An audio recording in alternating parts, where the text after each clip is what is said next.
बस कुल जमा टोटल ये है आपका वेदांत। इसके बड़े बड़े भाष्य, एक अथातो ब्रह्म जिज्ञासा, इतने का अर्थ 50-50 पेज में क्यों लिखा है? हमारी इच्छा हो, जगत गुरु लोग हैं, हम लिखेंगे, ठीक है, लेकिन ये अर्थ है ना आपने जो लिखा है, हाँ, ये वेद व्यास के अनुसार अर्थ है। क्या प्रूफ? अरे तार्किक पूछ सकता है, क्या वेद व्यास से आपने पूछा था? अरे नहीं, वो तो 5000 वर्ष पहले हुए थे, हम तो अभी आ हुए हैं कलयुग में। फिर कैसे आप कह सकते हैं कि हमने जो अर्थ किया है वो सही है? हमसे भी लोग कहते हैं कि आप भी वेदांत पर भाष्य लिखिए, सब जगत गुरुओं ने लिखा है। मैंने कहा एक बात सुनो, स्वयं वेद व्यास कहते हैं कि अर्थोयम ब्रह्म सूत्राणाम सर्वोपनिषदामपि, मैं सब उपनिषदों का प्लस अपने वेदांत का अर्थ लिखने जा रहा हूं। मैं स्वयं। कहां लिखा है? इदं भागवतम नाम पुराणम ब्रह्म संगीतम। भागवत में, ये भागवत ग्रंथ समस्त वेदों का भी अर्थ है, उपनिषदों का, और मेरे वेदांत का भी यही अर्थ है। इसलिए और कोई अर्थ मत करना उल्टा पुल्टा। जिसको वेदांत का अर्थ समझना हो, भागवत पढ़ लेना। ये वेद के बराबर है भागवत। इदं भागवतम नाम पुराणम ब्रह्म सम्मितम, वेद के समान है।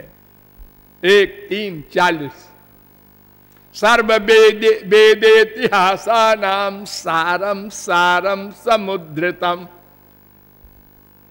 1:3:42 भागवत। सब वेदों शास्त्रों का सार मैंने भागवत में लिख दिया है। सबके अंत में मैंने भागवत पुराण लिखा है।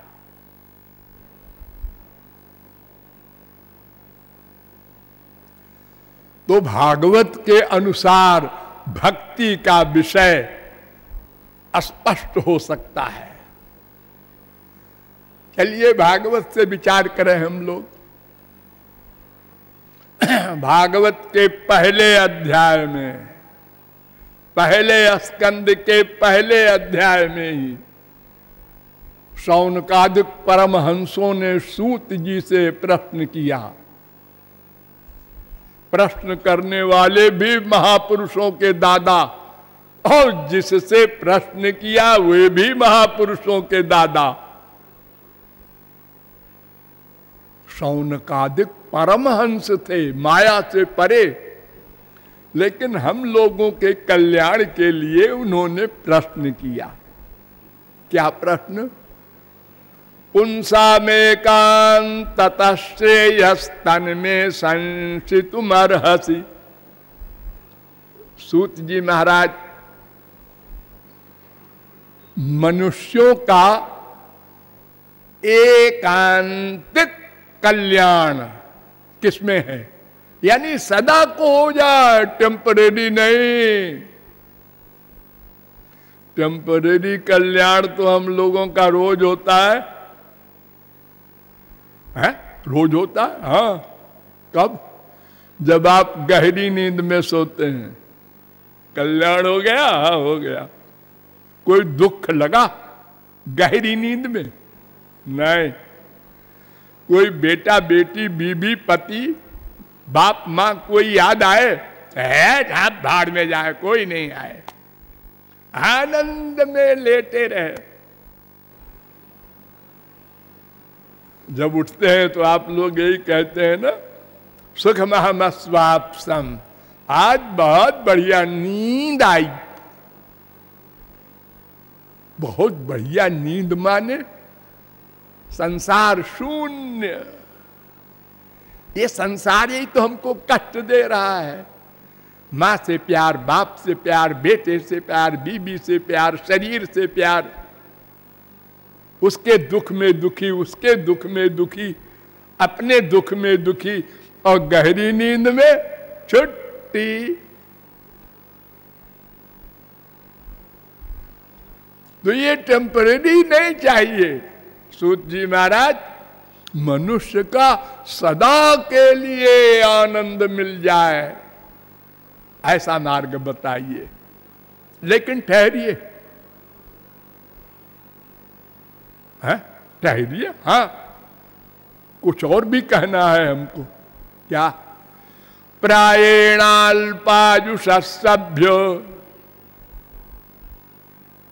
कलावस्मिन् युगे जना मंदा सुमंद मतयो मंद भाग्या उपद्रुता भूरीणि भूरि कर्माणि श्रोतव्यानि विभागशः अतः साधोत्र यत्सारम 1-1-9, 1-1-10, 1-1-11। महाराज ये कलयुग आने वाला है, आ गया है समझो। इस कलयुग में लोग बड़ी मंद बुद्धि होंगे और थोड़ी उम्र होगी। अरे 100 वर्ष तो कोई कोई पहुंचता है।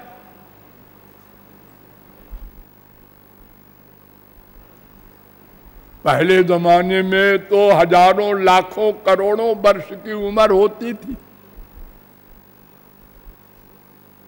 और बड़े आलसी होंगे लोग,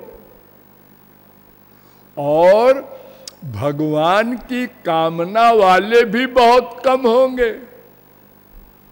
और अगर उनको थोड़ी मेहनत वाली साधना बताएंगे आप तो कहेंगे भाई हमसे ये नहीं होता, अपना ये संसारी का आनंद ही ठीक है। इसलिए इन सब बातों को विचार करके मार्ग बताइएगा। और हाँ, एक बात और, क्या कि हमारे शास्त्रों में श्रुतिर्विभिन्ना स्मृतयो विभिन्ना नैको मुनिर्जस्य वच प्रमाणम मुनि बहु श्रुति बहु पंथ पुराणनि जहां तहां झगड़ो सो। एक शास्त्र ये कहता है, एक ये कहता है, एक वो कहता है, सब में अलग अलग राय है, पुस्तकों में भी और संतों में भी। एक संत आए, उन्होंने कहा कर्म धर्म का पालन करो मनुष्यों। दूसरे आए, उन्होंने कहा हम ब्रह्मास्मि तुम स्वयं भगवान हो। ये अलग अलग बकवास करने वाले बाबा लोग, हम क्या करें साधारण जीव।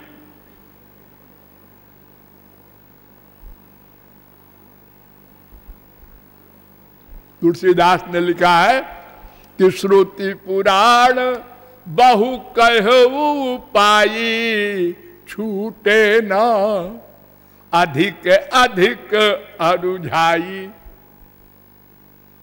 बड़े उपाय लिखे हैं, लंबे लंबे शास्त्र वेद है हमारे यहाँ, लेकिन इनको जितना पढ़ोगे उतने हाफ मैड हो जाओगे। क्यों? कहीं ये लिखा है, कहीं उसके उल्टा लिखा है, कहीं उसके उल्टा लिखा है। अब क्या सही है? अब क्या सही है? क्या सब संतों का लिखा हुआ है, सब सही कैसे होगा जी?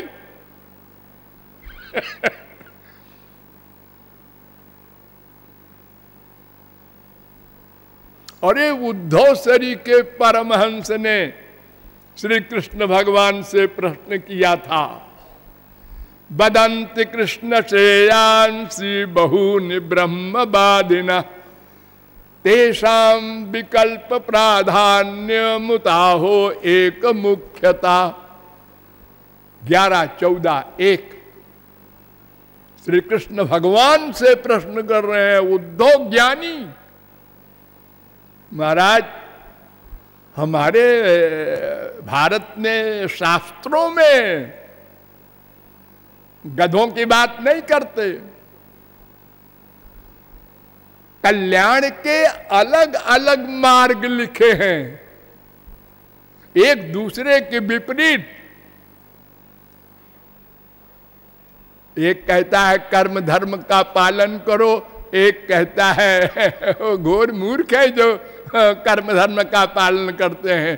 प्रमूढ़ा वेद कह रहा है, इष्टापूर्तम मन्यमाना वरिष्ठम नान्यक्षयो वेदयन्ते प्रमूढ़ा।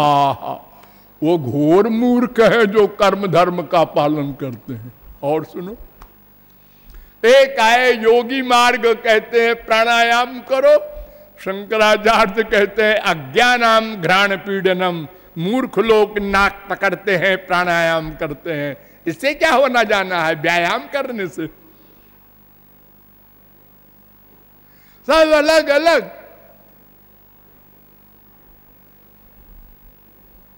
अब कौन सही है, ये बेचारा माइक जीव कैसे डिसाइड करेगा। बस जहां कहीं श्रद्धा हो गई, गलत जगह कहीं हमने कहा बस तुम जप किया करो, तत्त्वमसि तत्त्वमसि तत्त्वमसि तत्त्वमसि। एक ने कहा तुम चारों धाम की मार्चिंग किया करो, एक ने कहा तुम किताब की पाठ किया करो, रोज रामायण का सुंदर कांड। कर रहा है बेचारा, वैसे करते करते करते करते मर गया। लेकिन मरते समय जब से करना शुरू किया तब तो अटैचमेंट कम था, वो बढ़ते बढ़ते बढ़ते बेटा बेटी बेटी नाती पोता में वो चला गया अटैचमेंट। यानी साधना का फल और सर्वनाश। तुलसीदास जी ने कहा तप तीरथ उपवास दान मख जय जो रुचय करो सो, पाए पर जानिबो कर्म फल भरि भरि वेद परोसो। जिसके मन में आए सो करो कर्म धर्म का पालन, जब फल मिलेगा तब चलेगा पता। नेम धर्म आचार तप योग यज्ञ जप दान, भेषज पुनि कोटिन करिय रुज न जाहि हरियान। इससे नहीं जाएगा माया का रोग, ये तो फिजिकल वर्क है। रोग तो मन में, वो तो संसार में अटैच्ड है पक्का। भाई इंद्रियों से आप भक्ति कर रहे हैं, किसी का पैर लोहे की श्रृंखला में बांध दो और कहो मार्च, वो खड़े खड़े मार्च करेगा बेचारा, और क्या करेगा, आगे कैसे जाएगा। पैर तो खोलो, चलने वाला पैर है। ऐसे बंधन में मन है, पाप युक्त मन है, अंतःकरण गंदा है, उसको ठीक शुद्ध करना है। वो तो उस पर आपने सोचा ही नहीं, आप तो सब फिजिकल बातें कर रहे हैं। तो सूत जी से कहते हैं शौनकादिक परमहंस कि महाराज ये सब बात सोच करके ऐसा मार्ग बताइए ययात्मा संप्रसीदति, जिससे आत्मा वाला आनंद मिले। ध्यान दो, एक मन वाला आनंद होता है, एक आत्मा वाला आनंद होता है। मन माया से बना है, इसलिए माया के पदार्थों से मन को आनंद मिलता है। वो रोज मिलता है आपको, भूख लगी, गरम गरम जलेबी मिली, रसगुल्ला मिला, गुलाब जामुन मिला, हलवा पूड़ी खीर, मजा आ गया। भाई क्या खाना बना है, मन करता है बनाने वाले का हाथ चूम लूं। बड़ा सुख मिला मन को। हाँ, माँ को चिपटाया, बड़ा सुख मिला। बाप को चिपटाया, बीबी को चिपटाया, बेटे को चिपटाया, बड़ा सुख मिला। ये किसको मिल रहा है सुख? ये मन को। क्यों? ये शरीर के रिश्तेदार हैं, आत्मा के नहीं है। आत्मा का तो दिव्यो देवे को नारायणो माता पिता भ्राता निवास शरणम सुहृद गति, सुबालोपनिषद 6:4। वो हमारा सर्वस्व है, रिश्तेदार है, ब्रह्म। हम उसके अंश है ना। जो जिसका अंश है उसी से तो प्यार होगा, उसी से पूरा होगा। गंगोत्री से गंगा जी निकलती हैं, तमाम नदियां पहाड़ों से निकलती हैं। चलेंगी, चलना पड़ेगा। कहां जाएंगी? अपने अंशी के पास। कौन है उनका अंशी? समुद्र। वहां गई, हां, शांत हो गई, चलना बंद। तो हम भी जिसके अंश है उसको पाकर शांत हो जाएंगे, चलना बंद। दुख, अशांति, अतृप्ति, अपूर्णता समाप्त। त्रिगुण, त्रिकर्म, त्रिदोष, पंचक्लेश, पंचकोश समाप्त।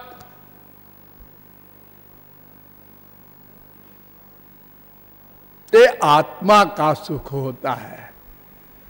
और मन का सुख तो रोज मिलता है, वो तो माइक सुख है। वो सत्व गुण का सुख कह सकते हैं आप। और ये आत्मज्ञानी को जो सुख मिलता है, सात्विकम सुखमात्मोत्थम। भागवत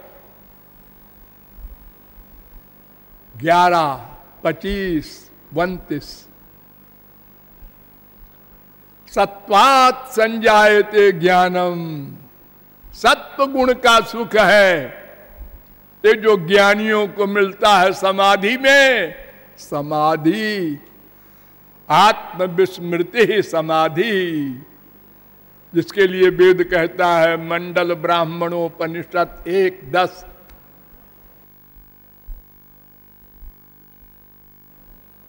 समाधि वाला सुख आप लोगों को गहरी नींद में थोड़ा सा मिलता है रोज, उसमें कुछ नहीं स्मरण है।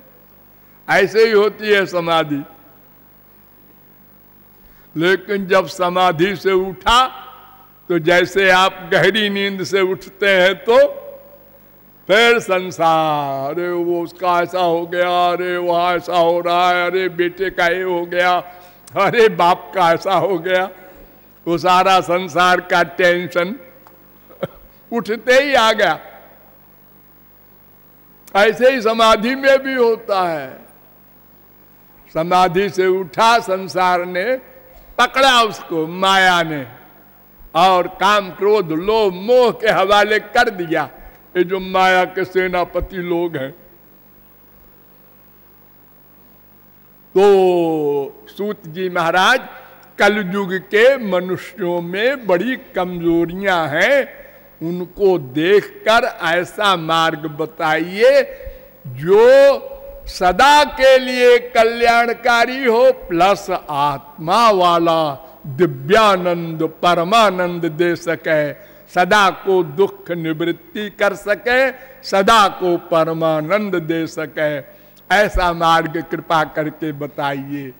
सूत जी ने कहा ठीक है, प्रश्न बहुत बढ़िया है, कल बताएंगे। बोलिए लाडली लाल की।